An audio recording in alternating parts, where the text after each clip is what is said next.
الرحیم والذین جاہدوا فینا لنہدینہم سبلنا صدق اللہ مولانا العظیم وبلغنا رسولہ الکریم ونحن علی ذلک من الشاہدین والشاکرین والحمد للہ رب العالمین۔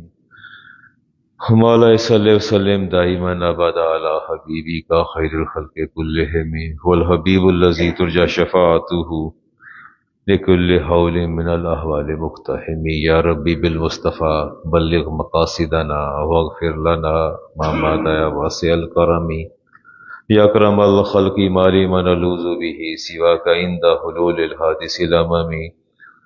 ثم الرضا عن ابی بکر وعن عمر وعن علی وعن عثمان ذی الکرم۔ مولا صلی وسلم دائما ابدا علی حبیبی کا خیر الخلق کلہم۔ سورہ عنکبوت کی آیت نمبر 69۔ اللہ تعالیٰ ارشاد فرماتے ہیں والذین جاہدوا فینا لنہدینہم سبلنا۔ اللہ فرماتے ہیں کہ جن لوگوں نے میرے راستے میں جد و جہد کی انہیں پھر میں اپنے راستے پہ لگا دیتا ہوں۔ دین اسلام اور بعثت محمد الرسول اللہ صلی اللہ علیہ وسلم، اس کے مقاصد، لقد من اللہ علی المؤمنین، اللہ فرماتے ہیں کہ میں نے مومنین پر احسان کر دیا۔ بالعموم اللہ تعالیٰ اپنے احسانات کا ذکر نہیں فرماتے، نعمتوں کا ذکر فرماتے ہیں لیکن احسانات کا ذکر نہیں فرماتے، لیکن یہاں احسان کا ذکر فرمایا بطور خاص۔ وہ احسان کیا ہے؟ اذ بعث فیہم رسولا، کہ میں نے تمہارے اندر ایک رسول مبعوث کیا ہے، من انفسہم، اور تمہارے اپنے تمہارے قبیلے، گروہ اور قوم میں سے، یتلو علیہم آیاتہ، جن کا پہلا کام تو یہ ہے کہ میری آیات کو تلاوت کرتے ہیں، جو میں وحی نازل کرتا ہوں اس کو آگے پہنچا دیتے ہیں، اور یزکیہم، اور اگلا کام یہ کرتے ہیں کہ تزکیہ نفس بھی کرتے ہیں۔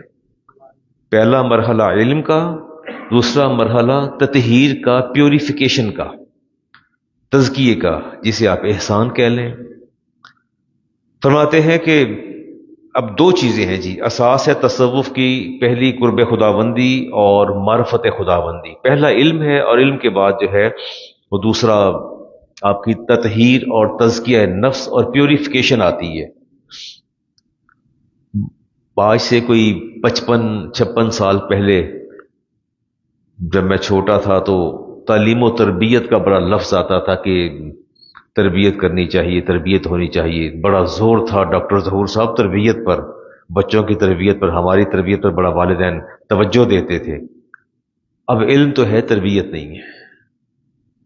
آپ کے پاس ایجوکیشن تو ہے، تربیت نہیں ہے آپ کے پاس، آپ کو کوئی پتہ نہیں لائف کو کیسے گزارنا ہے، کیا اس کے کرینے ہیں اور کیا اس کے ڈھب ہیں۔ بچے کو میں جب لوگوں سے ملتا ہوں تو لوگ بڑے فخر سے کہتے ہیں کہ علامہ صاحب یہ میرا بیٹا اللہ کی نعمت ہے، احسان خداوندی ہے، اس نے یہ سٹیپ، یہ مراحل، یہ مدارک، کہیں نے سی اے کر لیے، کہیں نے کسی نے پتہ نہیں سی اے کر لیا، اللہ جانے ڈفرینٹ ڈگریز ہیں، وہ سارا سنواتے جاتے ہیں۔ تو پھر وہ میں کہتا ہوں like to see your son, آپ کا جو اتنا یونیک بیٹا ہے، اتنا اعلیٰ درجے پر آپ کے وقار اور آپ کی عزت کا باعث بنا، پھر وہ کہتے ہیں، آواز دیتے ہیں کہ اول تو خود وہ ملنے نہیں آتے۔ ہم چھوٹے ہوتے تھے، والدین کے دوست آتے تھے والد صاحب کے، تو ہمیں حکم ہوتا تھا کہ بیٹے آ کے سلام کرنا، ہم خود منتظر رہتے، خدمت کرتے، اول تو آنا پسند نہیں کرتے، اور اگر آ جائیں تو پھر ملتے اس انداز سے ہیں کہ جیسے ہم محکوم اور غلام ہیں اور وہ ہمارے حاکم ہیں۔ تربیت کا ایلیمنٹ سارا غائب ہو جاتا ہے، اور اگر کہہ دیا جائے اولاد سے کہ بیٹا آؤ چلیں فلاں کے گھر عیادت کرنی ہے یا فلاں کے گھر جانا ہے، اور کچھ وقت گزارتے ہیں، ان کی دلجوئی کرتے ہیں، تو وہ سوال کرتے ہیں کہ آپ کا تعلق ہے، آپ ہو آئیے، میرا وہاں کیا کام ہے، میں نہیں جا سکتا، میرا وہاں کیا، میں تو کچھ نہ جانتا بھی نہیں، پہچانتا بھی نہیں، تو آپ کا تعلق ہے، آپ ہو آئیے نا، میرا وہاں کیا کام ہے۔ اب یہ وقت آیا، تربیت کا ایلیمنٹ ہماری زندگیوں سے مفقود ہو گیا۔ ہاں، اللہ تعالیٰ فرماتے ہیں تتجافا جنوبہم عن المضاجع، میرے بندوں کی پہچان یہ ہے کہ ان کے پہلو کبھی ان کے بستر پر نہیں لگتے، ان کے پہلو ان کے بستر پر نہیں لگتے، یدعون ربہم خوفا و طمعا، اور ہمیشہ اپنے رب کو خوف سے اور بخشش کے تمہ پر پکارتے رہتے ہیں. وَمِمَّا رَزَقْنَاهُمْ يُنْفِقُونَ. ان کا ایک اور وصف بھی ہے. اللہ فرماتے ہیں جو میں رزق دیتا ہوں نا اس میں سے میرے راستے میں خرچ بھی کرتے ہیں. اب اس کو آپ انٹرلیٹ کیجئے، آپ اس پر غور کیجئے کہ پہلی بات تو یہ ہے کہ اللہ فرماتے ہیں کہ ان کے پہلو ان کے بستر پر نہیں لگتے، یعنی انتہائی عبادت گزار ہیں، انتہائی عبادت گزار ہیں. اور ساتھ یہ بھی فرمایا لیکن خوف سے رب کو پکارتے ہیں اور بخشش کے طلب کے لیے رب کو پکارتے ہیں، لیکن اگلا کام یہ کرتے ہیں کہ جو اللہ تعالیٰ دیتا ہے اس کی راہ میں اسی میں سے خرچ کرتے ہیں. اب بات یہ ہے کہ میں تو یہ دیکھتا ہوں کہ بندہ بہت ہی عبادت گزار ہوتا ہے اور بڑی اس کی تسبیحات اور عہد و وظائف، اس کا تقوی، اس کی شلوار اس کی نصف پنڈلی تک آ رہی ہوتی ہے، اور جب ان سے کچھ کہہ دیا جائے اللہ کی راہ میں خرچ کرنے کے لیے تو ان کے ہاتھ تو خیر کہاں، ان کی فکر اور سوچ کا دھارا ہی پلٹ جاتا ہے. ابراہیم علیہ السلام نے دعا کی تھی یا اللہ مجھے ایسا میری اولاد میں ایسا نبی بھیج دے یتلو علیہم آیاتی کا، جو تیری آیات تلاوت کرے، اور یعلمہم الکتاب، اور میری بعد میں آنے والوں کو کتاب کی تعلیم دے، والحکمہ، اور حکمت کی بھی تعلیم دے، اور فرمایا ویزکیہم، ان کا تزکیہ بھی کرے. میرے پاس علم ہے، میرے پاس حکمت اور تزکیہ نفس کرنے کا نہ میرے پاس کوئی ایلیمنٹ ہے، اور نہ مجھے اتنا میں نے کبھی غور کیا. مجھے ایک ہی پتا کہ میں نے تقریر کرنی ہے زبردست. But I was greatly astonished to hear a young man 3 or 4 days ago. مجھے آئے اور ملے، انہوں نے کہا کہ علامہ صاحب ہمارا دفتر یہ ساتھ ہوتا تھا. تو میں نے کہا نائس ٹو سی یو. وہ اچھا لگا بیٹا بیٹھو.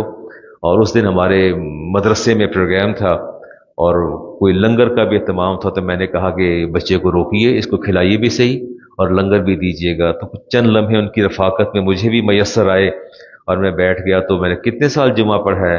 تو انہوں نے کہا کہ علامہ صاحب 4 سال. تو پھر میں نے ان سے پوچھا کہ اچھا بیٹا تحدیث نعمت کے لیے سننا چاہتا ہوں کہ کیسا رہا جمعہ. تو کہتے سچ بتاؤں؟ میں کہا بتائیے. کہتے میں نے کبھی مزہ نہیں آیا، مجھے تو کبھی بھی نہیں آیا. میں آئی واز گریٹلی اسٹانشڈ. تو میں نے کہا بیٹے کیا وجہ کیا ہے میرے پیچھے 4 سال پڑھ کے بھی؟ کہتے علامہ صاحب میں ایک سیدھی جی گل کراں، میں کہنا تقریر ایسی ہونی چاہیے کہ بندہ ہل جائے تے پھر بندہ روئے زارو قطار، تے پھر بندہ اینا روئے بندہ جذباتی ہو جائے، جوشیلا ہو جائے، پتہ لگتا ہے کوئی تقریر تے ہوئی ہے نا. میں نے کہا اچھا. تو ایسے لوگ بھی موجود ہیں کہ برس برس کی میرے خطبات جو ہیں ان کے دل پر اثر نہ کر سکے. تو میں کہا اچھا جوشیلی تقریر، اس کے اندر کہنا پھر سارے ساتھی اسی آنے سے کٹھے پڑھن واسطے 70-80 جنے تے پھر ظاہر ہے آنے ہی پیندا سی تے مزہ نہیں ہے. میں کہا اچھا بیٹے چلے چھوڑیے. میں نے کہا یہ موبائل کا نمبر دیں گے بیٹا؟ نمبر دیا. میں کہ جیز کیش اکاؤنٹ ہے؟ کہتے جی علامہ صاحب ہے. تو میں کہ فری منٹس یوز کرتے ہیں؟ کہتے جی علامہ صاحب میں کرتا ہوں. تو میں کہ بیٹی یہ سود اور حرام ہے، یہ نہ کرو. ساری کر دینے علامہ صاحب. میں نے کہا نہیں سود اور حرام ہے، اور سود کا انٹرسٹ کا 1 درہم جو ہے اپنی سگی ماں کے ساتھ 70 بار زنا کرنے سے زیادہ بڑا گناہ ہے. چپ کر کے بیٹھ گیا. تو میں اب دھاڑ رو نا، اب کیوں نہیں رو رہے آپ؟ اب ذرا جوش میں. اب میں نے بات کی اب کیوں نہیں روتے؟ رونے کا مقام یہ ہے، یہی رونے کا مقام ہے کہ تم نے اپنی رگوں میں حرام اتار رہے ہو اور گھر والوں کی رگوں میں حلال و حرام کا امتیاز نہیں. میں کہ اب رونے کا وقت ہے. محراب و منبر بیٹھ کے رلانا تو بڑا آسان ہے، لیکن لوگوں کی زندگیاں اور ان کی قبروں کو کشادہ کرنا، ان کو راہ راست پہ لانا بہت مشکل ہے. ٹریک پر لانا اٹ از کوائٹ ڈیفیکلٹ. یہ رادر ڈیفیکلٹ ہے لوگوں کو ٹریک پہ لانا. ایسے لوگ بھی ہیں جنہوں نے بنیادی طور پر یہ جو ممبر ہے اس کا بنیادی کام یہ ہے کہ آپ اصلاح احوال، اصلاح عقائد، آپ کی اصلاح کی جائے، آپ کو پتہ چلے. میں بچوں کو اٹھا کے پاٹ پہ بٹھاتی ہیں، سیدھا قبلہ کی طرف رخ ہوتا ہے، تو ہو از ریسپانسبل فار دیٹ؟ میں کرتا ہوں بات آگے جا کے، اس کا ذمہ دار کون ہے؟ یہ جوشیلی تقریروں سے نہ تو ایمان کبھی اور مضبوط ہوتے ہیں اور نہ ہی انسان راہ راست پہ آتا ہے. اللہ والوں کا بنیادی کام یہ تھا کہ یہ لوگوں کو راہ راست پر لاتے تھے.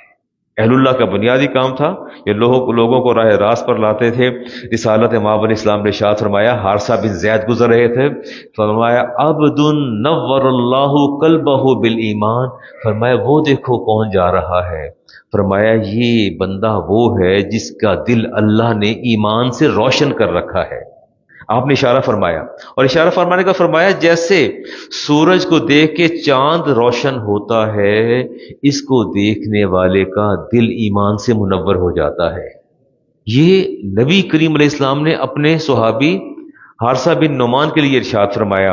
اور پھر اگلی بات آپ سنیے اور آپ حیران رہ جائیں گے، امام بہقی کی روایت، حارثہ بن زید کی اگلی روایت لے رہا ہوں۔ صبح نماز کے بعد آپ تشریف لے گئے گھر حجرہ کی طرف، تو راستے میں حارثہ بن نعمان بھی ساتھ تھے، آپ نے پکڑ لیا بازو، فرمایا حارثہ صبح کیسی ہوئی ہے، دن کیسا طلوع ہوا؟ کہتے ہیں یا رسول اللہ کامل ایمان کے ساتھ، میرا جو آج کا دن طلوع ہوا نا کامل ایمان کے ساتھ طلوع ہوا ہے۔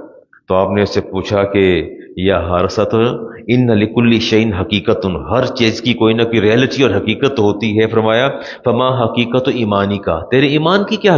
اچھا کتنی بڑی بات ہے، اگر میں آپ سے ملوں، میں پوچھا دن کیسا گزرا، آپ کہیں جی کامل ایمان کے ساتھ، تو میں پوچھوں کامل ایمان کا مطلب ہی پتہ ہے آپ کو؟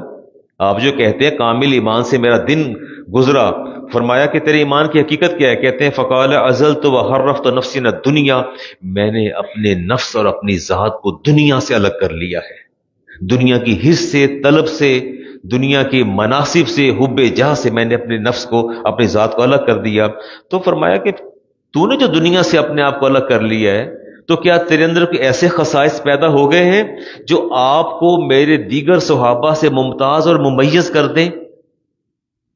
بات غور سے سنی آپ نے، ایک بندہ اگر کامل ایمان کا دعویٰ کرتا ہے تو پوچھا تیرا دعویٰ ہے تو بتانا، آپ یہ تو بتاؤ کہ کیا تم دیگر سے کیسے ممیز اور ممتاز ہو، کیا ایسی لائن آف ڈیمارکیشن آپ نے کھینچ دی ہے؟ وہ کہتے ہیں یا رسول اللہ فاستوى عندي حجرها، یا اللہ میری اب کیفیت، یا رسول اللہ میری کیفیت یہ ہے کہ فاستوى عند حجرها وذهبها وفضتها، یا رسول اللہ سامنے مٹی کا ڈھیلا پڑا ہو، سونے کا پڑا ہو، چاندی کا پڑا ہو، فاستوى عندي میرے نزدیک سب برابر ہے، جیسے میں گزرتا ہوں سامنے سونے کا کوئی پڑا ٹکڑا پڑا ہے، یہ چاندی کا ٹکڑا پڑا ہے، مجھے اس کی کوئی پرواہ نہیں ہوتی، میرے نزدیک اس چاندی اور سونے کی وہی قدر و قیمت ہے جو مٹی کے ڈھیلے کی قدر و قیمت ہے۔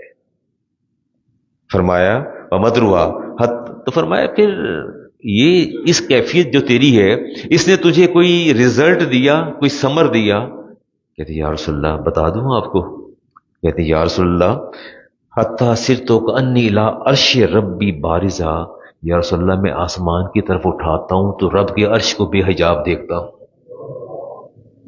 مجھے حجاب ہی کوئی نہیں آتا، رب کے عرش کو بے حجاب دیکھتا ہوں۔ فرمایا اور وکأنی الی اہل الجنت یتزاورون فیہا، میں یہاں نگاہیں اٹھا کے دیکھتا ہوں تو جنت میں مجھے فرشتے آپس میں باتیں کرتے نظر آتے ہیں اور لوگ بھی باتیں کرتے نظر آتے ہیں۔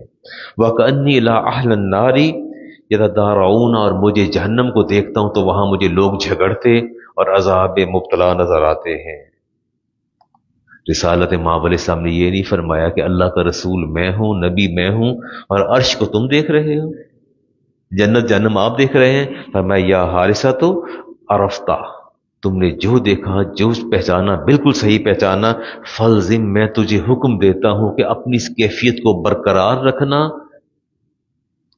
میسر آ جانا نعمتوں کا اللہ کی بہت بڑی مہربانی ہے، پر ان کو ریسٹور رکھنا، ان کو اپنے سٹیٹس پہ قائم رکھنا، اٹ از رادر ڈیفیکلٹ، یہ بہت مشکل کام ہے کہ شیطان ہر وقت پنجہ گاڑنے کے لیے تیار بیٹھا ہے، اور یہ خاص کیفیت ہوتی ہے، یقیناً اللہ والوں پر ایسی کیفیت طاری ہوتی ہے، رسول اکرم علیہ السلام پر خود ایسی کیفیت طاری ہو جاتی تھی جس کا آپ تصور نہیں۔ جب بندہ اللہ کے بہت قریب ہو جاتا ہے، اللہ کی میت میں چلا جاتا ہے، تو پھر کیسی کیفیت طاری ہوتی ہے؟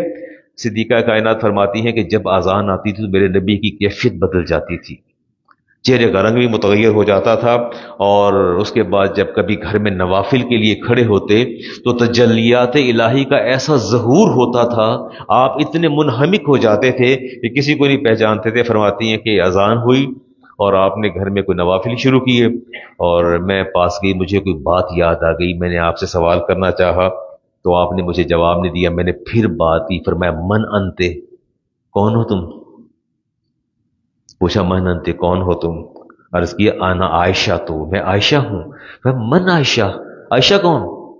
کون عائشہ؟ عرض کیا بنت ابی بکر، میں ابی بکر کی بیٹی عائشہ یا رسول اللہ، آپ کی زوجہ ہوں۔ فرمایا بنت ابی بکر؟ من ابو بکر، یہ ابو بکر کون ہے؟ فرماتی آپ مسلح پہ کھڑے تھے اور میں آپ کے پہلو میں کھڑی تھی۔ فرماتے ابو بکر کون ہے؟ میں نے عرض کیا ابن ابی قحافہ، ابی قحافہ کے بیٹے، اب دادا کا نام بتایا۔ فرمایا من ابی قحافہ، یہ ابی قحافہ کون ہے؟ فرماتی مجھے اتنا خوف طاری ہوا، اتنا خوف طاری ہوا، یہ کس طرح کی کنڈیشن آپ کی، کیسی آپ کی حالت ہے؟ مجھے نہیں پہچان رہے، میرے باپ کو نہیں پہچان رہے، میرے دادا کو نہیں پہچان رہے، اور ہم آپ کے رفقائے خاص میں سے ہیں، ہمیں نہیں پہچان رہے۔ فرمایا میں گھبرا گئی، میں نے کہا یہ کیسی ذہنی کیفیت ہے؟ میں ایک دم پیچھے ہٹ گئی۔ آپ روٹین میں نماز ادا فرمائی، نوافل ادا فرمائے، آپ مسجد میں تشریف لے کے جماعت کرائی، واپس آئے، اور پھر میں نے پوچھا یا رسول اللہ آج کیا ہوا تھا؟ نہ آپ نے مجھے پہچانا، نہ آپ نے میرے والد کو پہچانا، نہ آپ نے میرے دادا کو پہچانا۔ فرمایا عائشہ لی مع اللہ وقت، جب میں اپنے رب کی بارگاہ میں حاضر ہوتا ہوں تو بسا اوقات ایسے لمحات ہوتے ہیں لا یسعنی فیہ ملک مقرب، اس وقت میرے قریب نہ تو کوئی مقرب فرشتہ آ سکتا ہے، نہ کوئی اور آ سکتا ہے۔ فرماتے ولا نبی مرسل، اور نہ اللہ کا کوئی نبی آ سکتا ہے، میں ہوتا ہوں اور میرا رب ہوتا ہے، میں ہوتا ہوں اور میرا رب ہوتا ہے۔ درمیان میں مجھے کسی کی کوئی خبر نہیں ہوتی، کوئی ہے یا نہیں ہے، میرے اوپر تجلیات الہی کا ظہور ہوتا ہے اور میں اپنے رب کے جلووں میں گم ہو جاتا ہوں، مجھے کچھ پتہ نہیں چلتا۔ اللہ والوں کو یہ کیفیات عطا ہوتی ہیں کہ ان پر ایسے مقامات آتے ہیں کہ اس لیے میرے نبی نے فرمایا اتقوا فراست المومن فانه ينظر بنور اللہ، کہ مومن کی فراست سے ڈرا کرو کہ اللہ کے نور سے دیکھتا ہے۔ مومن کب کیسے دیکھتا ہے؟ اللہ کے نور سے دیکھتا ہے۔ اچھا میں نے زندگی میں یہ دیکھا کہ آپ لوگوں میں جو لوگ بہت ہی، ویسے تو میں سب کے بارے میں حسن ظن رکھتا ہوں، آپ سارے ہی پارسا ہیں، سارے ہی نیک ہیں، مومن کے بارے میں حسن ظن رکھنا چاہیے، لیکن بعض لوگ بہت ہی متقی اور پرہیزگار ہوتے ہیں، ان کے منہ سے جو بات نکلتی ہے وہ اللہ سچ کرتا چلا جاتا ہے، جو وہ کہتے ہیں اللہ تعالیٰ سچ کر دیتا ہے، اور یقیناً یہ بہت بڑی بات ہے جی۔ عرس آ گیا داتا گنج بخش رحمۃ اللہ تعالی علیہ، علی بن عثمان حجویری، میں نے 39واں سال میرا وہاں اس مزار پر ہے، اور 39 سال گزر گئے مجھے وہاں حدیث فقہ اور تفسیر پڑھاتے ہوئے، میرے شب و روز وہاں گزرتے ہیں۔ شاید ہی کوئی دن ہو کہ میں بارگاہ گنج بخش میں نے سلام نہ پیش کیا ہو یا آپ کے لیے دعا نہ کی ہو، کرسی پر بیٹھنے سے پہلے، مسند تدریس پر بیٹھنے سے پہلے، گاڑی جب پارک کرتا ہوں تو واپس مزار سے چاہے نیچے کھڑے ہو کے دعا مانگو، اوپر مانگو، دعا کر کے چلا جاتا ہوں۔ میرے اپنے مشاہدات ہیں، میری اپنی اورینٹیشن ہے، میری اپنی آبزرویشن ہے، I won't like to share with you، میں یہ باتیں نہیں کرنا چاہتا، اگر میں باتیں کروں گا تو بہت سے منفی جو ہیں وہ تصورات ابھریں گے، اور حسن بن خطلی علی بن عثمان حجویری کے شیخ اور مرشد فرماتے ہیں میں وضو کروا رہا تھا، اور وضو کرواتے کرواتے دل میں خیال آیا کہ یہ ان کے پاؤں پکڑ کے دھو رہا ہوں، میں کبھی کچھ کرتا ہوں، کبھی کچھ کرتا ہوں، کبھی جوتے پہناتے ہیں، کبھی موزے پہناتے ہیں، کبھی ان کے پاؤں کو ملتے ہیں، پھر پانی ڈالتے ہیں۔ اللہ نے ہمیں آزاد پیدا کیا ہے، تو یہ کیوں ہم غلام بن جاتے ہیں؟ افتخار صاحب دیکھتے ہیں کہ جب میں یہاں سے باہر نکلتا ہوں تو یہ طالب علم جو میرے ساتھ 2-3 بڑے بچے ہوتے ہیں، کوئی جوتا رکھ دیتا ہے، کوئی میں جراب پہننا چاہوں تو جبراً میرے پاؤں میں جراب بھی پہنا دیتے ہیں، ساکس بھی پہنا دیتے ہیں، اور خدمت کر دیتے ہیں۔ ظاہر ہے استاد ہوں، ان کے استادوں کا بھی استاد ہوں، تو خدمت کرتے ہیں، خیال کرتے ہیں۔ جب دل میں یہ خیال آیا تو حسن بن خطلی رحمۃ اللہ تعالی علیہ نے ان کی طرف دیکھا اور فرمایا کہ علی بن عثمان مجھے پتہ تم کیا سوچ رہے ہو، ایک بات یاد رکھنا کہ اللہ تعالیٰ جب کسی کو کوئی مقام اور مرتبہ دینا چاہتا ہے تو اسے اللہ والوں کی خدمت پر معمور کر دیتا ہے۔ اللہ تعالیٰ جب کسی کو مقام اور مرتبے سے نوازنا چاہتا ہے تو وہ اللہ والوں کی خدمت پر معمور کر دیتا ہے۔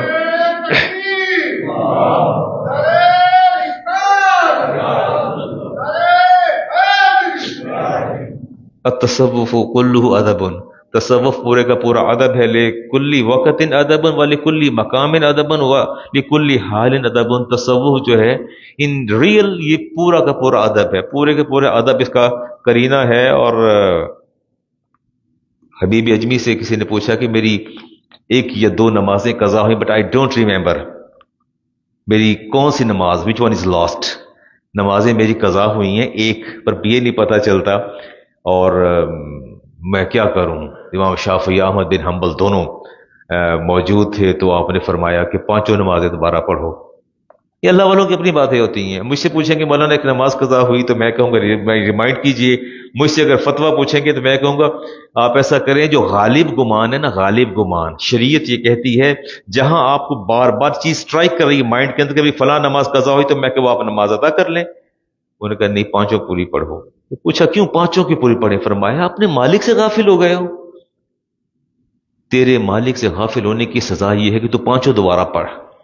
مالک کی جو تیرا رازق اور خالق ہے اس سے تو نے کیسے سوچ لیا کہ تو بالکل ہی غافل ہو کے بیٹھ جائے گا.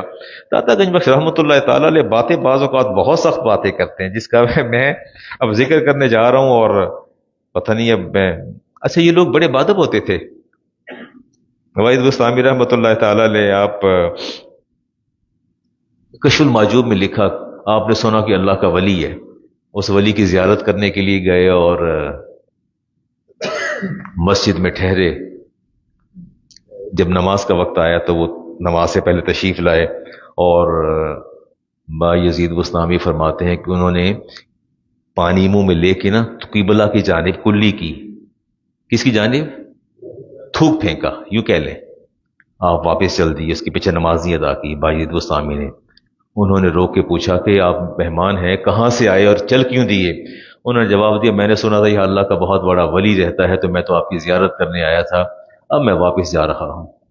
تو انہوں نے کہا ہوا کیا ہے؟ انہوں نے کہا بات یہ ہے کہ آپ کی ولایت کے چرچے تھے، آپ کو دیکھ کے افسوس ہوا.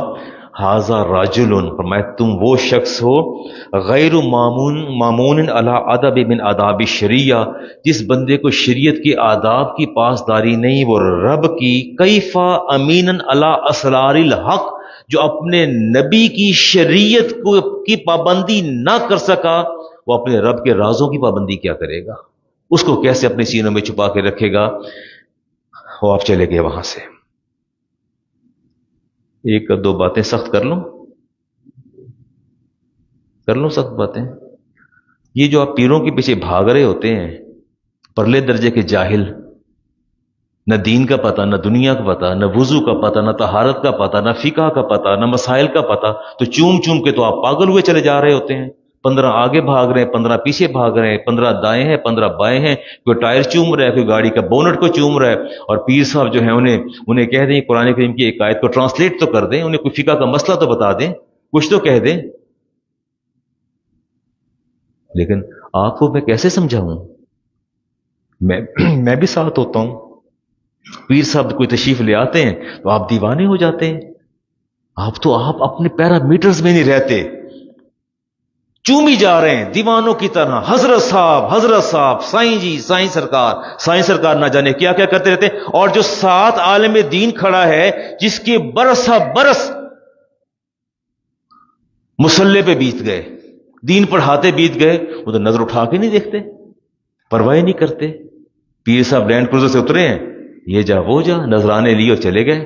اور وہ بیچارے جو ساری زندگی قوم کی امت کی اصلاح کرتے رہے، وہ آپ کے آنکھوں میں سماتے ہی نہیں ہیں. داتا گنج بخش رحمۃ اللہ تعالی علیہ کی 2-4 باتیں آپ کو سناؤں؟ ہاں چلے سنیں جی. کہتے ہیں 980واں سالانہ عرس ہے. کتنا عرس ہے؟ 980واں سالانہ عرس ہے. آپ کو نہیں پتا قطب الدین ایبک کا سوائے چند لوگوں کے کہ اس کی قبر کہاں ہے، لیکن یہ سب کو پتا ہے. انارکلی میں that's right, you right. Data Ganj Bakhsh کا مزار کدھر ہے پتہ نہیں. میں نے راؤنڈ دا کلاک بھی میری ڈیوٹی وہاں لگ گئی، میں نے نہیں کبھی دیکھا کہ ایک لمحے کے لیے مزار کا احاطہ خالی ہوا ہو. ایون دیٹ جب بام بلاسٹ ہوا آئی واز دیئر، تو میں نے دیکھا کہ صبح فجر کی نماز میں، اور میں ان لوگوں میں تھا، اپنے بچوں کو ڈھونڈ رہا تھا، شاگردوں کو، جس نے اپنے ہاتھوں سے دیواروں سے خون کے لوتھڑے اور ہاتھ، اور میں نے خود اتارے اپنے ہاتھوں سے، اور ظاہر ایجنسیاں بھی آ گئیں. فجر کی نماز کے لوگ پہلے سے زیادہ تھے، لوگوں کی تعداد کم تو نہ تھی.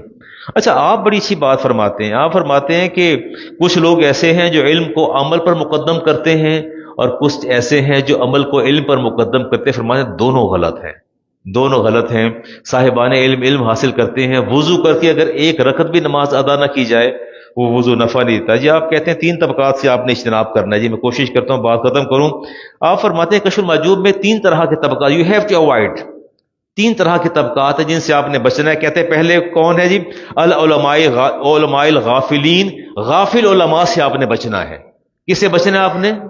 اب سن لیجئے گا یہ داتا گنج علیہ رحمہ. اچھا آپ جو مسلمان ہیں آپ انہی بزرگان دین کی وجہ سے مسلمان ہیں، اس میں کوئی شک نہیں ہے. یہ تو ہندوستان تھا اور بت کدا تھا، اور میں تفصیل میں نہیں جانا چاہتا، لیکن یہ دیکھیں کہ تنہا کے ایک آدمی نے آ کے ڈیرے لگائے ہیں راوی کے کنارے اور پورے علاقے کو مسلمان کیا، اور پھر جو لوگ آئے وہاں چلا کاٹتے گئے. خواجہ بن چشتی اجمیری رحمۃ اللہ تعالیٰ علیہ چلے وہ اس کو آگے چلتے فرماتے علماء غافل علماء سے بچنا. آپ سے پوچھا غافل علماء کون ہوتے ہیں؟ فرمایا جن کو جنہوں نے دنیا کو اپنا قبلہ بنا لیا. اچھا اب آپ نے ایسا کرنا ہے کہ میں بات کر رہا ہوں، یہ میرے الفاظ نہیں ہیں، یہ علی بن عثمان حجویری کے الفاظ ہیں. بات میں کر رہا ہوں، آپ اپنے ذہن کو دوڑائیے گا ذرا. ایسے علماء دیکھیں آپ نے جنہوں نے دنیا کو اپنا قبلہ بنا لیا اور شریعت مطہرہ سے ہیلے بہانے گھڑ کے اپنے لیے آسانیاں پیدا کر لیتے ہیں. نہیں غور کیجیے گا، مثالیں لیتا. اہل حکومت کے پجاری ہوتے ہیں، ایسے علماء دیکھے آپ نے؟ ہر حکمران کے پاس پہنچ کے لمبی لمبی دعائیں کر رہے ہوتے ہیں، دیکھا آپ نے نا؟ بالکل ہوگا. داتا صاحب فرماتے ہیں کہ ظالموں کے قصیدے پڑھتے ہیں اور ان کی چاپلوسی کرتے ہیں، اور چوکھٹ عمرا کی چوکھٹ پر بیٹھ جاتے ہیں، اسے اپنا مقصود کعبہ سمجھتے ہیں، عوام سے عزت و جاہ کے طلبگار ہوتے ہیں، اور اپنی رونت کو چالاکی اور زیرکی سمجھتے ہیں، اور دقیق کلام کرتے ہیں. تصنع بناوٹ ان کے کلام میں ہوتی ہے. کوئی ویل نون عالم دین نظر آ جائے نا، ایکسیپشن از آلویز دیئر، مجھے اسے ہاتھ ملا کے دکھائیے گا ذرا. کوئی ویل نون ہو نا، ویل نون، اس کا ہاتھ ملا کے دکھائیے گا ذرا، دیکھیں وہ ہاتھ کیسے ملاتے ہیں. اول تو ملائیں گے نہیں، ملائیں گے تو یہ دین اتنی سی انگلیاں آپ کے ہاتھ میں دے دیں گے، اس سے زیادہ نہیں. جو کہ اس سے زیادہ کہ آپ حقدار نہیں ہیں. میرے شاگرد بچے جو سینکڑوں ہزاروں کی تعداد میں ہیں مجھ سے مصافحہ کرتے انتہائی کانشیس ہوتے ہیں کہ اگر علامہ صاحب اس بڑے استاد جی کو اسلام کیا، اگر یہ ہاتھ یوں پورا ہاتھ نہ ملا، انہوں نے وہی ہاتھ دبوچنا ہے کہ میرے نبی کی سنت کی خلاف ورزی کیوں کی ہے. ہاتھ ملانا تو پورا ملاؤ، میں مصافحہ کرنا دور سے سلام کرو، دیٹ از سفیشینٹ، فرض پورا ہو جاتا ہے. خدا کہتے ہیں کہ ہاتھ نہیں ملائیں گے، دقیق کلام کریں گے اور اساتذہ اور ائمہ پر زبان تان کریں گے. دوسرا فرماتے ہیں والفقراء المداہنین، حق سے زبان بند رکھنے والے درویش، وہ لوگ جنہوں نے حق سے زبان بند کر رکھی ہے. فرمایا ان سے بچنا. یہ خواہش نفسانی کے مطابق غلط کلام بھی گوارا کر لیتے ہیں. کلام میرے من پسند ہونا تو اس کو میں انڈورس کر دیتا ہوں، چاہے وہ اگینسٹ شریعہ ہو، اور کلام میرے پسند نہ ہو اور میں ایک سٹیج پہ گفتگو کے لیے بلا لیا اور وہاں کوئی عرس تھا اور وہ صاحب مزار صاحب علم بھی تھے، تو میں نے گفتگو کی اور میں نے تھوڑی سی مذمت کر دی ایسے صوفیہ کی، ایسے مرشدوں کے جو صاحب علم نہیں ہے. تو مجھے انہوں نے روک دیا، کہا جی آپ کا وقت ختم ہو گیا. میں کتنی جلدی، یہ تو بھی 10 منٹ نہیں ہوئے. بعد میں پتا چلا، مجھے انہوں نے بتایا کہ جو پیر صاحب صدارت فرما رہے تھے خود اسی کیٹیگری میں فال کر رہے تھے، لیکن مولوی نے بند کرا دے، چپ کرا دے مولوی نے. انہوں نے مجھے روک دیا، نہیں بولنے دیا. چلے کوئی بات نہیں. کہتے ہیں داتا صاحب فرماتے ہیں اپنے آپ کو باب کمال کہلانے کی بڑی آرزو ہوتی ہے. مریدین کا کام ہی یہ ہوتا ہے، ایکسیپشن از آلویز دیئر. یہ بات یاد رکھے، استثناء کی میں بات کر رہا ہوں. مریدین کا بنیادی کام ہی ہوتا ہے وہ تعریفیں ہی کرتے رہتے ہیں اپنے پیر کی، اور ایسی ایسی کرامات سناتے ہیں میں سوچ بھی نہیں سکتا. پھر بسا اوقات مجھے کہنا پڑتا ہے کہ بیٹا یہ جو آپ نے کرامت سنائی ہے تو میرے نبی کا معجزہ ہے. کہتا ہے تو کدھر بھی ہو سکتا ہے. میں بات کرتا ہوں، اپنے نبی کی بات کرتا ہوں، قرآن کی بات کرتا ہوں، حدیث کی بات کرتا ہوں، وہ اپنے پیر کی کرامت سنانا شروع کر دیتے ہیں. اور فرماتے ہیں کہ مصائب زمانہ علم کے نشیب و فراز کا انہوں نے ذائقہ بھی نہیں چکھا ہوتا. علم کے نشیب و فراز کا ذائقہ بھی نہیں چکھا ہوتا. اندھے جاہلوں میں بہکی بہکی باتیں کر کے اپنے آپ کو کامل کہلاتے ہیں. بہکی بہکی باتیں کرتے ہیں، چپ کر کے بیٹھے رہتے ہیں، اور کوئی ایک دو بہکی باتیں کرتے ہیں کہ بڑے پہنچے نے، بڑے پہنچے نے. میں کہ جانے کہاں پہنچ گئے یہ بھائی، مجھے تو سمجھ نہیں آتی ہے کہاں پہنچے میں. اللہ معاف کرے، اللہ تعالیٰ معاف کرے. جو حلا میں بیٹھ کے سب کو اپنے جیسا سمجھتے ہیں، ان پر اللہ تعالیٰ نے راہ حق پوشیدہ کر رکھی ہے. ان پر حق کا راستہ اللہ تعالیٰ نے پوشیدہ کر رکھا ہے.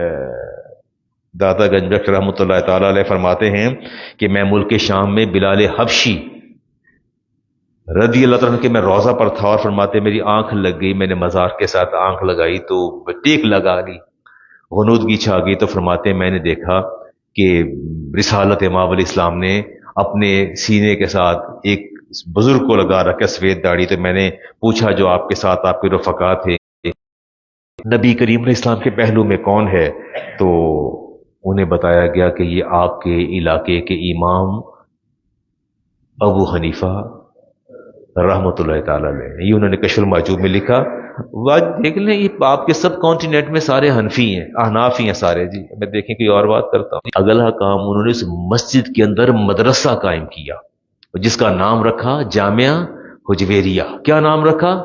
980 سال پہلے کی بات کر رہا ہوں میں۔ اسی مدرسے میں مجھے پڑھاتے 39 سال ہو گئے ہیں۔ آپ غور کریں کہ جس مدرسے کی بنیاد داتا صاحب نے رکھی تھی وہ مدرسہ آج بھی قائم ہے، وہ خانقاہ بھی قائم ہے۔ میں 39 سال سے وہاں موجود ہوں، 39 years have gone۔ ابھی بھی 2 دن پہلے بھی میں حدیث پڑھا کے وہاں سے اٹھا ہوں، ابھی بھی وہ مدرسہ قائم ہے۔ پہلے اللہ کا گھر بنایا، اس کے بعد وہاں ادارہ قائم کیا، اور پھر لوگوں نے جب اعتراض کیا کہ جی یہ قبلہ جو ہے وہ درست نہیں ہے، تو پھر آج بھی وہ محراب کا حصہ موجود ہے۔ آپ نے جماعت کروائی، مغرب کی نماز تھی، اس کے بعد سر اٹھایا سب نے، تو سب نے اپنی آنکھوں سے بیت اللہ کو سامنے دیکھ لیا۔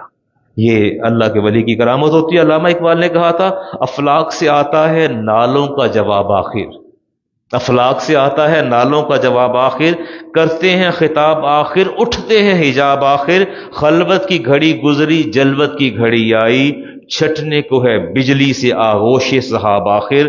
بہت گہری بات کی علامہ اقبال نے، جس کا میں آلویز اپریشیٹ۔ آپ سے پوچھا گیا کہ یہ درویش کے اندر کون سی 4 خوبیاں ہونی چاہیے؟ ابھی سنیے گا ذرا۔ آپ فرماتے ہیں درویش میں پہلی خوبی ہونی چاہیے اس کی آنکھیں بند ہونی چاہیے، جس سے وہ لوگوں کے عیب دیکھ سکے۔ پہلی خوبی کیا ہونی چاہیے؟ اپنی آنکھیں بند رکھے، لوگوں کے عیب نہ دیکھے۔ اور فرمایا دوسری خوبی اس کے اندر ہونی چاہیے، اس کے کان بہرے ہونے چاہیے، لوگوں کی برائی نہ سن سکے۔ تیسری اس کے اندر وصف ہو کہ گونگا ہو، لوگوں کو سخت بات نہ کہے یا لوگوں کی برائی بیان نہ کرے۔ چوتھا فرماتے ہیں کہ پاؤں اس کے لنگڑے ہونے چاہیے تاکہ اس کا نفس جو ہے کسی غیر کی طرف موومنٹ نہ کرے۔ یہ فرمائی یہ خوبیاں ہوں گی۔ میں بابا بلے شاہ عبداللہ شاہ آپ کا نام تھا، آپ کے والد بھی بہت بڑے عالم دین تھے، اور آپ بھی شاہ عنایت قادری۔ اب تو لوگ سید نہیں بھی ہوتے تو سید دکھوا لیتے ہیں اور اس کو اپنا اعزاز سمجھتے ہیں۔ Undoubtedly it is honour, it is a dignity. میں اس کا انکار ہرگز نہیں کرتا، لیکن اپنے آپ کو بڑھوترے اور بڑھاوے کے لیے، دوسروں سے پرومیننٹ کرنے کے لیے اس کا نام بنا۔ وہ فرماتے ہیں کہ جیڑا سانو سید سدے، یہ مرید تھے ان کے شاہ عنایت قادری کے، کہتے جیڑا سانو سید سدے دوزخ ملن سزائیں، کہتا جو نسلی تفاخر کی طرف آتا ہے اور مجھے بڑھا چڑھا کے بیان کرتا ہے، اس کے دوزخ میں اس کو سزا ملنی چاہیے۔ جیڑا جو کوئی سانو ارائیں یا کہ بشتی پینگا پاوے، کہتے مجھے اتنا چڑھایا نہ کرو۔ یہ کام تو کریں، یہ بڑے بڑے اشتہارات چھپتے ہیں نا دینی اجتماعات کے، آپ نے صرف اسپیشلی اس کے اندر یہ دیکھنا ہے کہ ایک کسی بھی اسکالر کے لیے، عالم دین کے لیے، پیر کے لیے القابات کتنے ہیں، آپ کے اوپر سے گزر جائیں گے۔ 10 القابات پہلے آتے ہیں، پھر کہیں جا کے اینڈ پہ نام آتا ہے۔ اللہ والوں کی یہ پہچان نہیں ہے، ہونی نہیں چاہیے۔ احسان دانش نے کہا تھا کس کی یہ دہلیز ہے، کس شاہ کا دربار ہے، اجسام بھی بیدار ہے، ارواح بھی بیدار ہے۔ اللہ والوں کے قریب چلے جائیں تو ان کے اجسام بھی بیدار ہوتے ہیں، ان کی ارواح بھی بیدار ہوتی ہیں۔ اور فرماتے اس روضہ اقدس کے ہاتھیں بہر سمت انوار ہی انوار ہیں۔ اللہ کرے کہ ہماری باطنی آنکھ بھی کھل جائے اور ہم کچھ دیکھ سکیں ان کا۔ اچھا یہ کرم سے کیا مراد ہے؟ میں کنکلوژن کی طرف جا رہا ہوں جی۔ داتا صاحب سے پوچھا گیا یہ کرم کسے کہتے ہیں؟ مجھ پر یہ تو سارے ہی، اچھا میں جب آپ کو مخاطب کرتا ہوں doesn't mean I am not, میں آپ کو پوائنٹ آؤٹ نہیں، پن پوائنٹ نہیں کرتا، I am also one of you, میں بھی آپ میں سے ایک ہوں، ایسی بات نہیں ہے۔ یہ کرم کسے کہتے ہیں؟ میں نے لوگوں سے سنا جی بڑا اللہ دا کرم ہے، بڑا اللہ دا کرم ہے۔ کی کرم ہو گیا کہ اللہ نے اولاد بڑی ستھری دیتی، بیٹے کو عہدے دے دیے، بیٹے کی فرما برداری پر بھی، کبھی کسی بات پر، کبھی دولت پر، کبھی مناصب پر، کبھی کاروبار کی بہتری پر جو ہے بندہ کہتا اللہ کا کرم ہو گیا۔ داتا صاحب سے پوچھا کہ کرم سے کیا مراد ہے؟ اب یہ 2 باتیں آپ نے کی ہیں، آپ نے غور کرنا ہے۔ آپ نے فرمایا کہ اگر نفس غالب ہو تو کرم نہیں اللہ کا. اگر نفس غالب آ جائے، سنیے کہ گہری بات ہے، ابھی میں سمجھاتا ہوں آپ کو. آپ سب نے کرم کرم کی رٹ لگا رکھی ہے نا کہ کاروبار فلورش کر گیا تو بڑا کرم ہو گیا، 2 کنال کا گھر مل گیا بڑا کرم ہو گیا، ٹھیک ہے، ایک اچھا عہدہ مل گیا، گریڈ 21 میں چلے گئے بڑا کرم ہو گیا. آپ فرماتے ہیں کہ جب نفس غالب ہو تو فرماتے ہیں پھر اللہ کا کرم نہیں ہوتا. اور فرماتے ہیں علم اگر حجاب بن جائے تو بھی اللہ کا کرم نہیں ہوتا. علم اگر حجاب بن جائے. اچھا اب میں آپ کو سمجھاتا ہوں بات کو. پی ایچ ڈی بیٹا ڈاکٹر اگر ماں باپ کو جاہل سمجھے تو یہ اللہ کا کرم ہو گیا. یہ کرم ہے اللہ کا؟ یہ اللہ کا کرم نہیں، یہ اللہ کا غضب ہے. یہ اللہ کا کرم ہے. کیا ہے؟ علم حجاب بن گیا. علم کیا بن گیا؟ حجاب بن گیا. یہ خدا کا کرم نہیں ہے. اور امیر بیٹا ماں باپ کو غریب سمجھے تو یہ اللہ کا کرم نہیں ہے. اگر بیٹا امیر بیٹا اچھی پوسٹ پہ اچھے کاروبار والا دیہات سے اپنے باپ کو انٹروڈیوس نہ کروا سکے تو یہ اللہ کا کرم نہیں ہے. بڑے عہدوں پر بیٹھ کے لوگ آپ کو چھوٹے نظر آنے لگے تو یہ اللہ کا کرم نہیں ہے. یہ اللہ کا غضب تو ہو سکتا ہے، کرم نہیں ہو سکتا. کرم وہ ہو کہ بڑے عہدوں پر بیٹھے ہوں تو آپ کو لوگ چھوٹے نظر نہ آئیں. جی واصف علی واصف نے کہا تھا بغیر تعلق کے تبلیغ ایسے ہے جیسے غیر زبان میں تقریر کرنا. مجھے اچھی لگی بات یہ ہے میرا آپ سے کنیکشن ہے. آپ نہیں کہہ سکتے. بہت سے لوگوں کو میں چہروں سے پہچانتا ہوں، کچھ کو ناموں سے پہچانتا ہوں، لیکن کہیں نہ کہیں جا کے ہماری کیمسٹری ملتی ہے، ریلیونس موجود ہے. آپ لوگ بالمشافہ مجھ سے ملاقات کریں پہچان لوں گا. بس اوقات ناموں سے پہچانتا ہوں، چہروں سے. میں نے سب سے پہلے آپ سے ایک کنیکشن اور ایک تعلق وہ قائم کیا، پھر آپ کو اللہ کا پیغام دیا، اللہ کے رسول کا آپ تک پیغام پہنچایا. تو واصف علی واصف کہتے ہیں بغیر تعلق کے تبلیغ ایسے ہے جیسے غیر زبان میں تقریر کرنا. طریقت اور شریعت کی آپ پر بات ختم کرتا ہوں. جی ابھی تو آپ کو بہت کچھ کہنا تھا. یہ طریقت اور شریعت، اچھا شریعت اور طریقت کوئی فرق نظر آتا ہے؟ میں 2-3 لفظ بولوں گا. شریعت دودھ ہے تو طریقت مکھن ہے. مکھن نکلتا ہے بغیر دودھ کے. تو اگر آپ کو شریعت کا پتہ نہیں ہے نا تو پھر طریقت کا دعویٰ نہیں کرنا. طریقت کا دعویٰ نہیں کرنا. شریعت اگر غذا ہے تو طریقت قوت ہے. طریقت کیا ہے؟ آپ نے ڈائٹ نہیں لی تو قوت کہاں سے، انرجی کہاں سے آ جائے گی؟ نہیں آئے گی نا. تو شریعت وہ بنیادی ایلیمنٹ ہے. اور شریعت اگر آنکھ ہے تو طریقت بصارت ہے. طریقت کیا ہے؟ بصارت ہے. شریعت کا پتہ نہیں ہے نا، آپ کے پیر کو شریعت کا پتہ نہیں ہے نا تو طریقت کا بھی پتہ نہیں ہے. بغیر آنکھ کے بصارت کا سوال ہی پیدا نہیں ہوتا. خیال رکھنا چاہیے. بڑے اللہ والے لوگوں کی میں دیکھتا ہوں جی، تھوڑی سی بات ان کی کر لوں. جی امام شافعی رحمۃ اللہ تعالیٰ علیہ کی ایک بات آپ کے سامنے رکھتا ہوں. جی امام شافعی رحمۃ اللہ تعالیٰ علیہ ہمیشہ امام اعظم کے مزار پر جایا کرتے ہیں. اب کیا فرماتے ہیں؟ فرماتے ہیں ان اتبرک بھی ابی حنیفہ، میں ہمیشہ ابی حنیفہ کے مزار سے میں کہتے ہیں میں ہمیشہ برکات حاصل کرتا. الی قبر ہی فی کل یوم. امام شافعی کہتے ہیں میرا معمول تھا کہ میں ہر روز امام اعظم کے مزار پر جایا کرتا تھا. کہاں جاتا تھا؟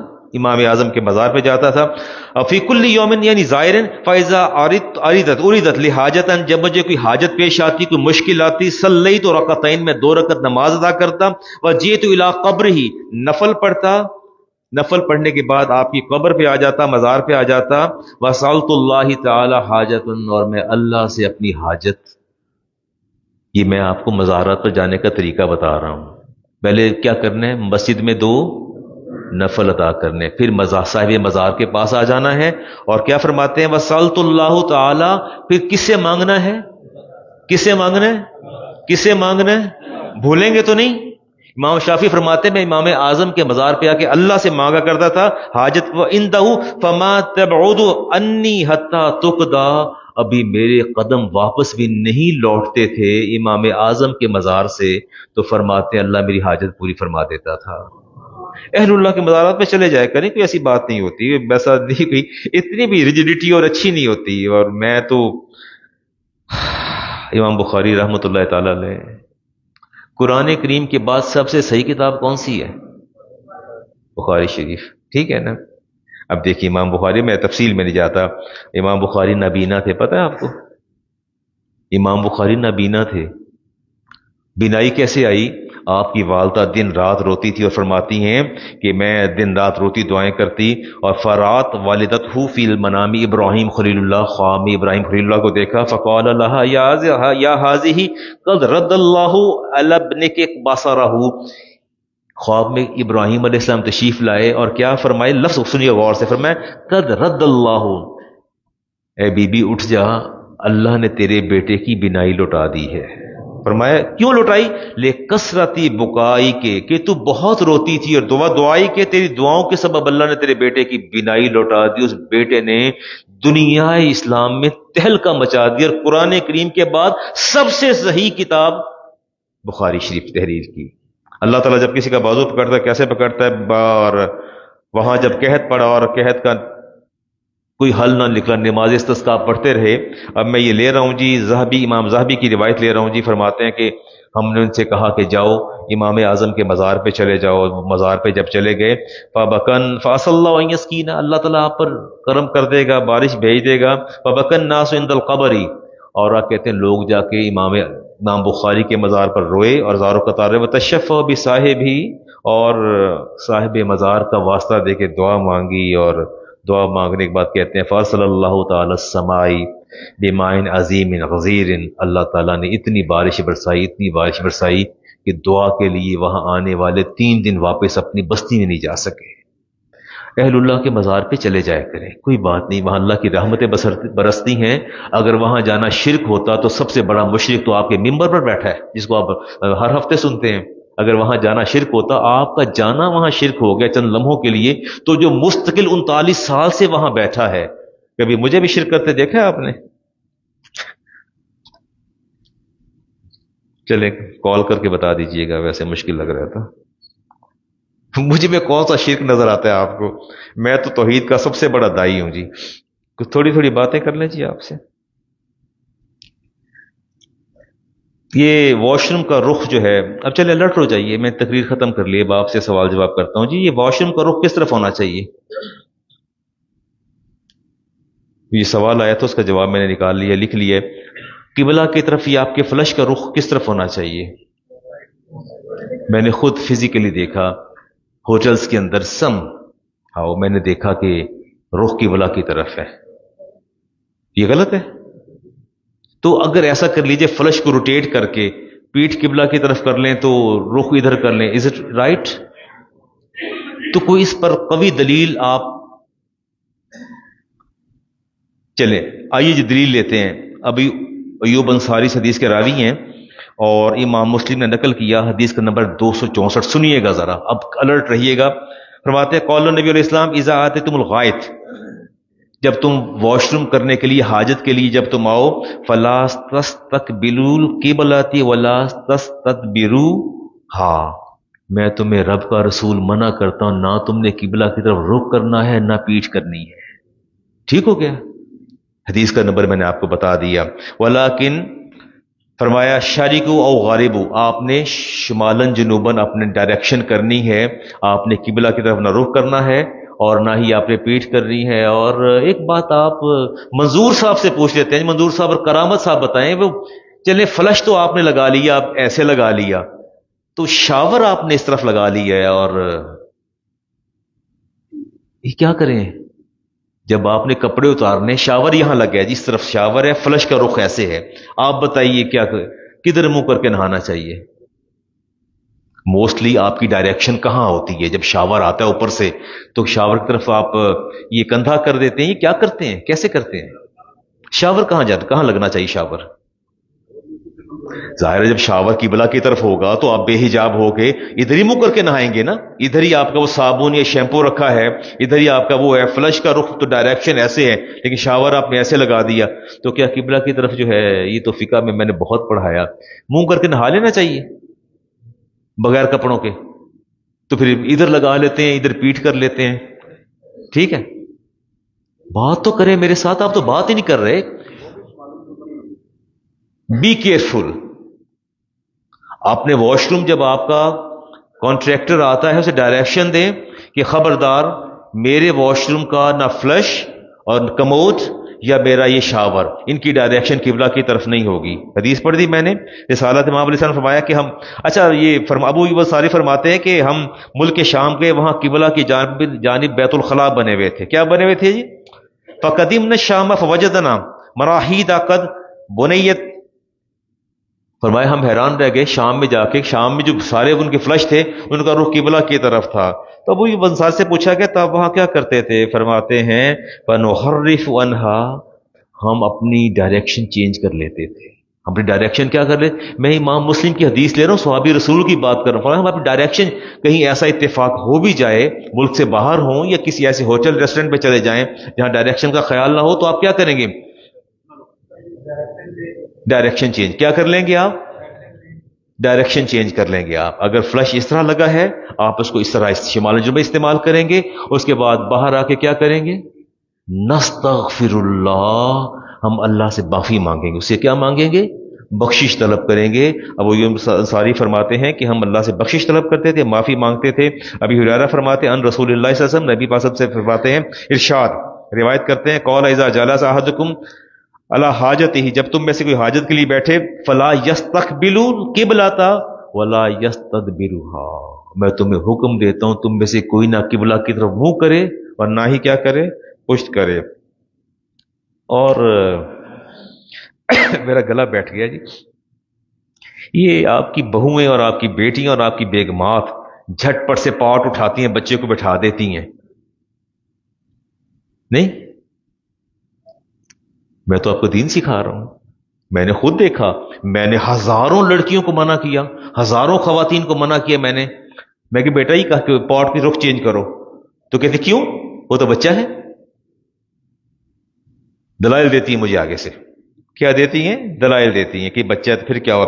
میں نے کہا بچہ تو شریعت کا مکلف نہیں، آپ تو ہیں، آپ تو ہیں نا.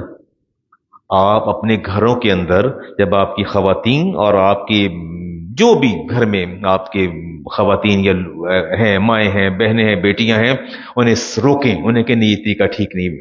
آپ انہیں روکیں گے تو سمجھ آئے گی وہ بیچاری کہاں اتنی عالم ہیں اور کہاں وہ جمعے پڑھتی ہیں اور کہاں جا کے وہ دین سنتی ہیں. انہیں تو فرصت نہیں ہوتی، مل جائے تو ٹیلی ویژن آن کر کے بیٹھ جاتی ہیں یا موبائل پکڑ کے بیٹھ جاتی ہیں. کہاں سنتی ہیں جی. اچھا ایک حدیث لے رہا ہوں ابن ماجہ کی، سورہ توبہ کی ایک آیت نازل ہوئی. یہ آیت سنیے گا، فیہ رجال، سورہ توبہ کی آیت، یحبون ان یتطہروا واللہ یحب المطہرین. یہ آیت نازل ہوئی تو رسالت امام علیہ السلام نے بلا لیا، انصار کو بلایا، اہل قباء کو بلایا. فرمایا اللہ نے آج قرآن میں تمہارے بارے میں آیت نازل کی ہے، یہ تمہارے اندر خوبی کیا ہے؟ اللہ تعالیٰ نے فرمایا کہ میرے محبوب یہ اہل قباء والے بڑے ہی پاکیزہ لوگ ہیں، بڑے ہی پاکیزہ لوگ ہیں. اللہ تعالیٰ نے تمہاری تطہیر کی، پیوریفیکیشن کی، پاکیزگی کی، طہارت کی قرآن میں تعریف فرمائی ہے.